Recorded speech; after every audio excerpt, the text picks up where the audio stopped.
18వ అధ్యాయము, దినవృత్తాంతముల 2వ గ్రంథము 18వ అధ్యాయము, ప్రియులారా 2వ వచనం నుండి చదువుకుందాం. కొన్ని సంవత్సరాలు గతించిన మీదట మొదటి వచనం నుండి చదవండి. తనకు ఐశ్వర్యమును ఘనతయు అధికముగా కలిగిన తర్వాత యెహోషువాపాతు అహాబుతో వియ్యముంది. కొన్ని సంవత్సరాలు గతించిన మీదట షోమ్రోను నందు దేవునికి స్తోత్రం. ఈ దినవృత్తాంతముల 2వ గ్రంథము 18వ అధ్యాయం మొదటి వచనంలో చదివితే యెహోషాపాతు ఒకటి భక్తిహీనులకు సాయం చేశాడు. రెండోది తాను చేసిన తప్పేంటో తెలుసా?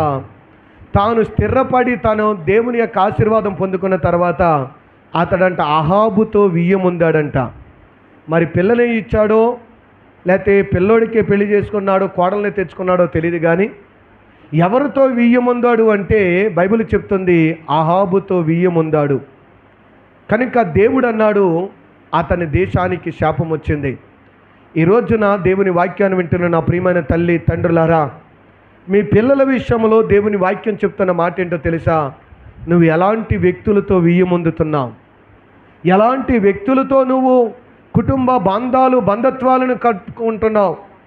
ఈ రోజున చాలామంది పిల్లలు మందిరానికి వచ్చే వరకు, పిల్లలు దీవించబడే వరకు, వాళ్ళకి ఆరోగ్యం వచ్చే వరకు, వాళ్ళకు ఉద్యోగం వచ్చే వరకు, వాళ్ళ మంచిగా ఎదిగే వరకు, అయ్యా నాకు నా పిల్లలకు దేవుడుంటే చాలండి, దేవుడు అక్కడ చాలండి, మాకు దేవుడే దారి, దేవుడే ఆధారం అంటారు.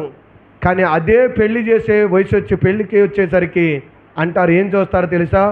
వాళ్ళ దేవుణ్ణి నమ్ముకున్నారా, వాళ్ళు రక్షించబడ్డారా, ప్రభు దగ్గరికి వెళ్తున్నారా, దేవుని మీద నమ్మకంగా ఉన్నారు, ఇవేమీ చూడరు.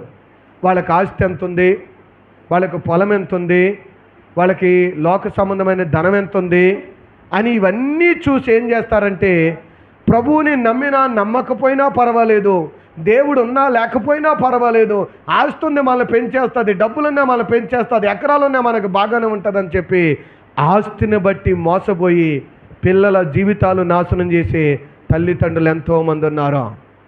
ఈ రోజున ఆస్తి ఉంది చాలామందికి, కానీ ఆ కుటుంబాల్లో సమాధానం లేదు.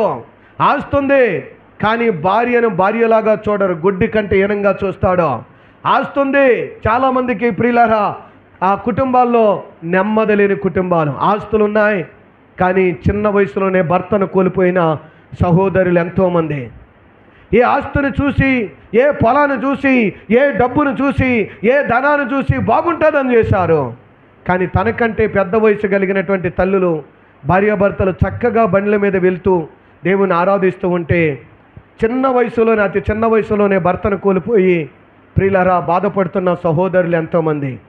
కానీ ఆ వివాహాలు చేసేటప్పుడు, వియ్యముందేటప్పుడు అనుకుంటారు 4 ఎకరాల పొలం ఉందండి, మంచి ఇల్లు ఉందండి, వెనకాల స్థలం ఉందండి అంటారు, అంతే తప్ప వాడి గుణం ఏంటో అవసరం లేదు, వాడి మనసు ఎలాంటిదో అవసరం లేదు. కొంతమంది ఉండదో, దేవుడు ఆశీర్వదిస్తే పెంట కుప్పల మీద నుంచి ఆయన నిన్ను లేవనెత్తుతాడు. గుణము చూడు, రూపం చూడొద్దు, ఆస్తులు చూడొద్దు, మంచితనం ఉందో లేదో చూడు, మారు మనసు ఉందో లేదో చూడు, రక్షణ ఉందో లేదో చూడు.